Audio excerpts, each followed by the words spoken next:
guys, so we got a little rain last night, and perfect for me because I didn't have to get the water hose out.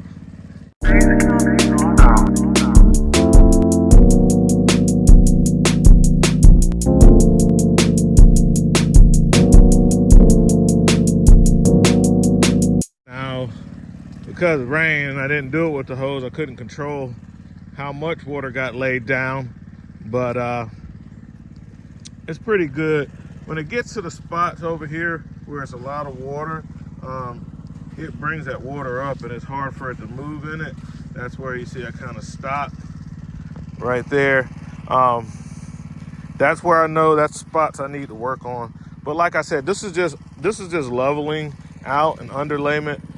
Fabric is gonna go on top of this, but I have compacted it.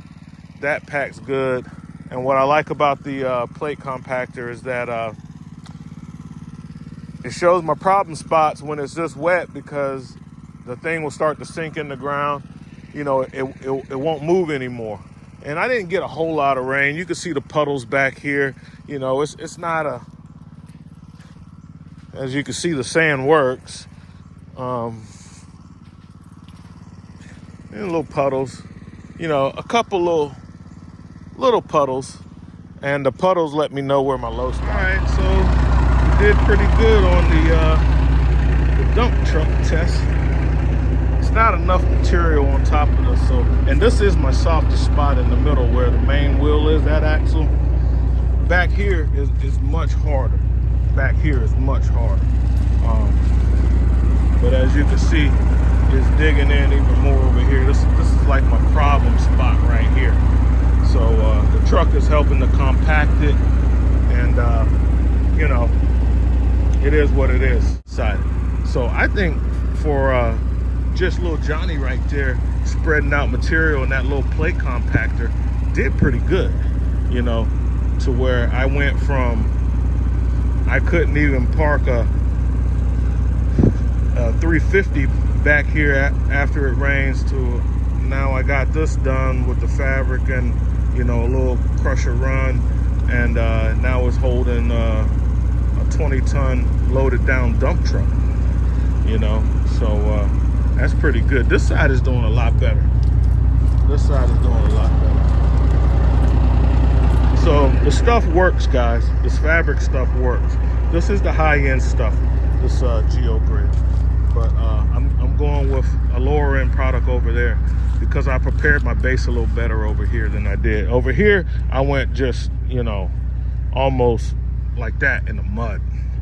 You know, I just have the, as you can see, I just spread out some crusher run, mixed it in with the mud, and I was just losing all the material. It's just, so there's that. Well, guys, that's working out good. We have inclement weather scheduled for today, but got my my stone. I've already spread out a bunch. I had to stop. I got happy. I was fixing this spot, which was the low spot, which is now a massively high spot right there in front of the pile, where I dragged a lot of this. They call this recycled crusher run. And man, it has some good sized rocks in it. You got, but it also has other little trash and debris and stuff in it too. You can see some fabric and little pieces of bag. I don't care. It's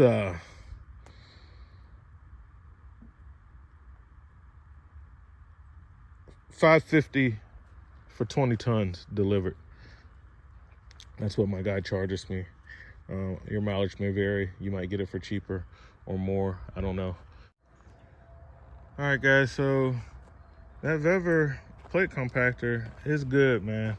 That thing does a good job. It's easy to use, doesn't vibrate your wrist off, has less vibration in the handle than a weed eater, and it doesn't cut deep grooves like a lot of the ones. It has a really good plate design.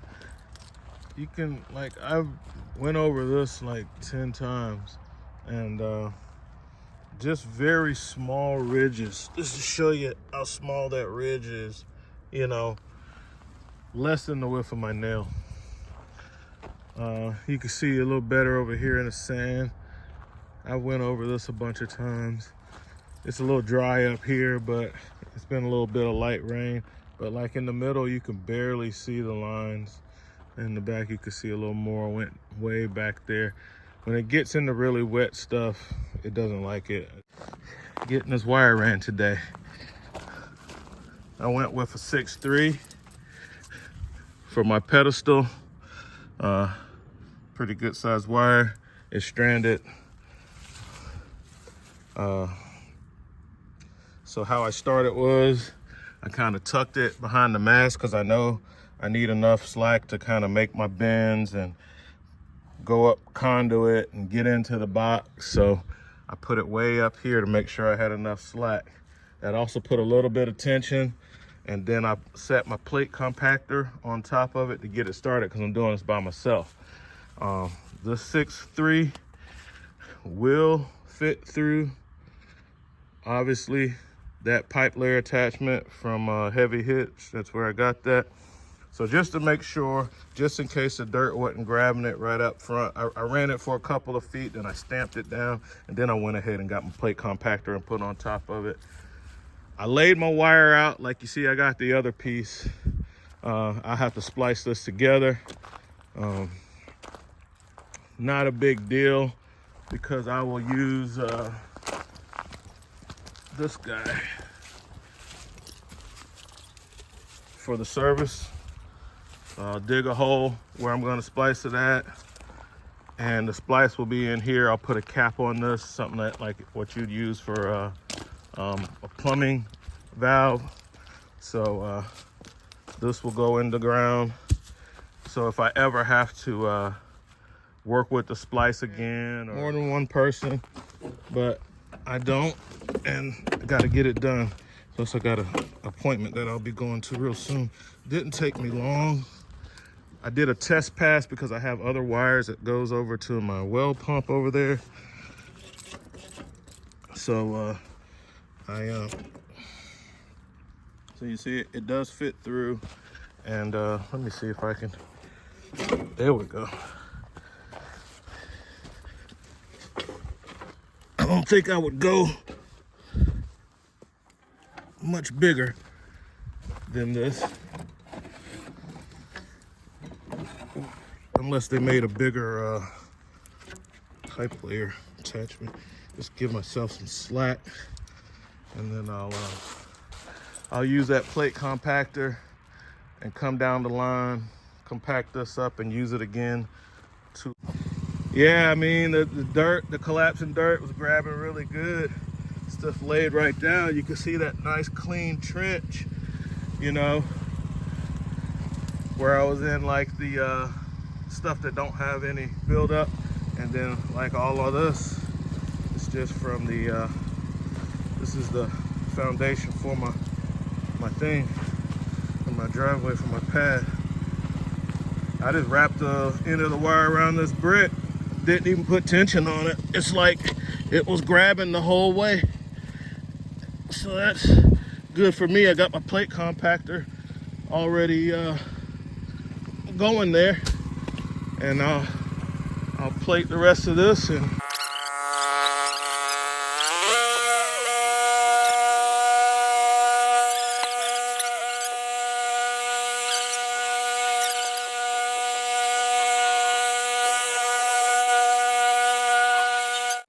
all right, guys, so I'm prepping for my splice. Got my heat shrink in place. Big heat shrink for everything after I do the individual heat shrinking. Got my hole dug for my pipe, which I want to stick out about an inch or so above the grade. And got my hydraulic crimper set up with the 6 gauge. And I got my crimp connectors, so I'm going to crimp and solder these connections. First I'm going to crimp it, and then I'm going to solder both ends of the crimp, and that's going to be it. This is a very versatile tool. Got this from Harbor Freight. Didn't cost, I think it may be like 60 or 70 bucks. And then I have like a really big one that I bought online for doing like up to like 4/0, 6/0 cable. So This is my smaller version for working with, you know, I think the biggest it goes is, yeah, 1/0. All right, let me get this together. I'll pull out my heat gun too. Yep. All right, folks, so got it down. This makes it a lot easier, especially since got to put a splice in it. If I ever have to service it, you can see the heat shrink in there. Individually heat shrink and then all together heat shrink. As I build the grade up, this will be almost level. By the time I get it up to there, you got to remember all of that has to come over here after I put my fabric down. So like a good portion of this run will be under the drive. So there's that. All right, so this came late last night, UPS. Great tool, guys. Don't sleep on the Pittsburgh hydraulic wire crimping tool. It is good. And I got these on Amazon, and they're the larger size non-insulated butt connectors assortment kit. Very good, guys. Okay, 4, 6, and 8 gauge. All right.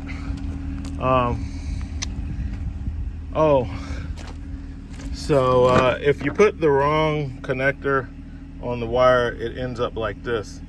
So I cut this one out. It was the first one I did because they're not really marked very well in there. And then I cut it out and went with the smaller one, the smallest one that would fit, and that worked out a lot better.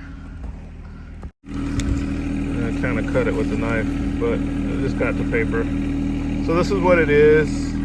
Here are the specs on it, and I'll get it out, get it spread out. Got the tractor warming up. Start spreading rock. All right, so I'll tell you one thing. That stuff might be better, but this is way easier to work with, man. This can't even really see any of it. This woven textile fabric, you could drive on it from the rip. You can turn on it. You know, you can't do that with this stuff. And you know, okay, so wiring up the box. Stuff my extra wire in that 3-foot section that goes all the way down to the ground. So if I ever want to move the box back another 10 feet, I can. So that's why I didn't cut my wire. I just coiled it up and stuffed it in the bottom of the box. That sound you hear is the VQ35. Got him pulled out. Checking out the space. I'll be pulling that Winnebago into this bay now that it's done. And the last step is to, I went ahead and made the third one. For some reason I bought two boxes of fabric, so I already got 30 amps in here at this building. So I just took the leftover rock and spread it here. I'll grade it down to a nice fine grade later, but for right now it's really good. And yeah, this fabric worked out really good, guys. As far as laying it down, now this ground is pretty solid around here, so I'm not worried about it. It's just to keep the material from soaking into the ground. It's not so mushy like it is back there.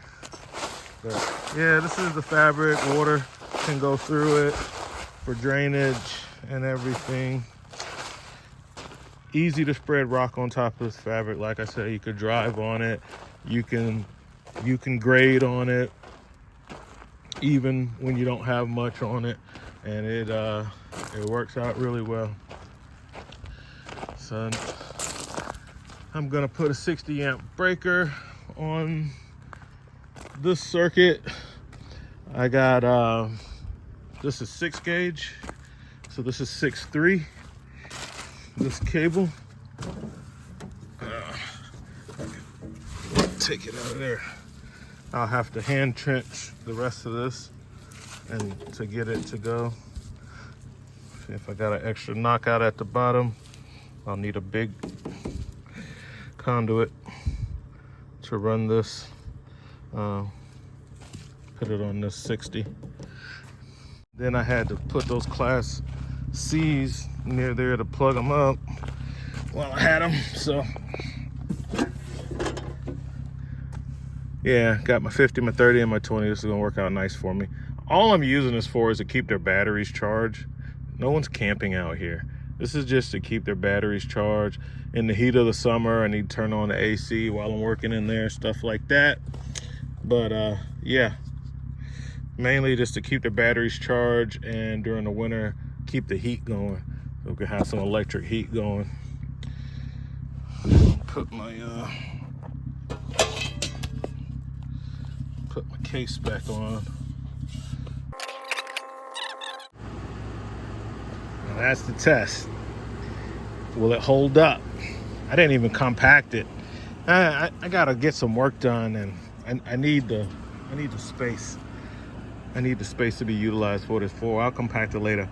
But it's holding up, man. It's not sinking at all. Very happy with it. And this is the regular geotextile fabric. I got a lot of big rocks showing this one up. This is the one we did the dump truck test on it, which weighs more than this. But look how far back I went. I went, you know, way back to where in Soggy Land.